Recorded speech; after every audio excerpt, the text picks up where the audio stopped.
আসসালামু আলাইকুম।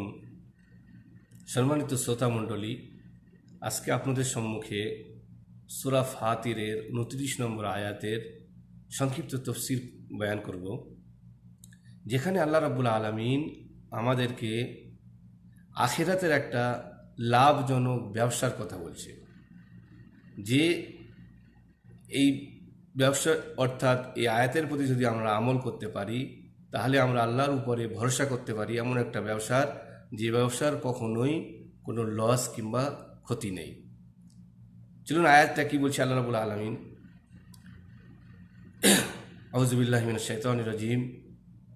ইন্নাল্লাযীনা ইয়াতলুনা কিতাবাল্লাহ ওয়া আকামাস সালাহ ওয়া আনফাকু মিম্মা রাযাকনাহুম সিররান ওয়া আলানিয়াতান ইয়ারজুনা তিজারাতান লান তাবুর।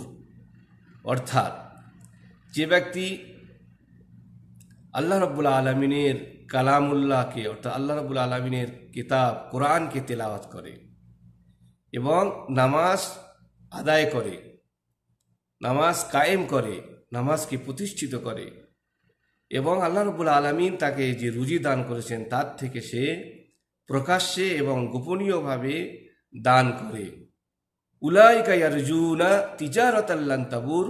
তো ওই সমস্ত ব্যক্তি আল্লাহর উপরে ভরসা রাখতে পারে এমন ব্যবসার জন্য, যে ব্যবসায় কখনো লস হবে না, ক্ষতি হবে না।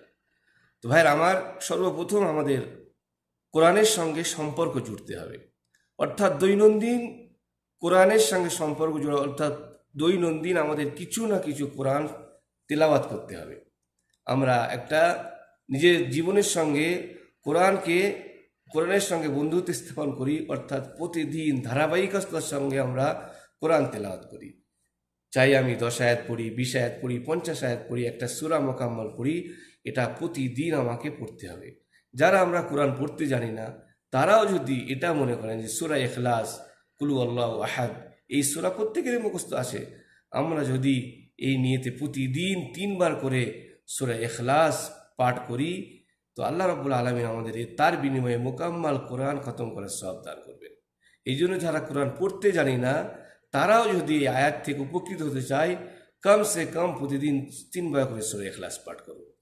নাম্বার 2, নামাজ প্রতিষ্ঠিত করা, অর্থাৎ নামাজ তার যথা সময়ে মসজিদে এসে জমাতের সঙ্গে নিজে আদায় করা এবং আমাদের অধীনস্থ যারা তাদেরকেও নামাজের জন্য আহ্বান করা। এবং 3 নম্বর হচ্ছে আল্লাহ রাব্বুল আলামিন যে রুজি আমাদেরকে দান করেছেন, এই তার থেকে কিছু অংশ আমাদেরকে দান করতে হবে, যেটা প্রকাশ্যভাবে, অর্থাৎ মুফাসসিরগণ বলছেন যে জাকাত দেওয়া, অর্থাৎ জাকাত যাদের উপরে ফরজ তারা তো প্রকাশ্যভাবে দান করবে, এলান করে দান করবে, অর্থাৎ জাকাত আদায় করবে। এবং সিররান ও আলানিয়া, সিররান অর্থাৎ এর থেকে মুফাসসিরগণ বলছেন অর্থাৎ কিছু গোপনীয় দানও করবে, নফল দান, যেটা সে একাই জানবে আর তার প্রতিপালক জানবে, তাছাড়া অন্য কেউ জানতে পারবে না, এবং যাকে দেওয়া হবে সে জানবে।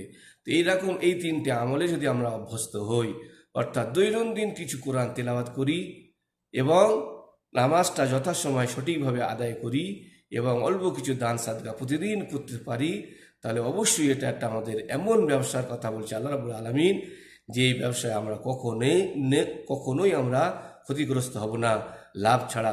আল্লাহ রাব্বুল আলামিন আমাদের প্রত্যেককে এই ব্যবসার জন্য কবুল করুন।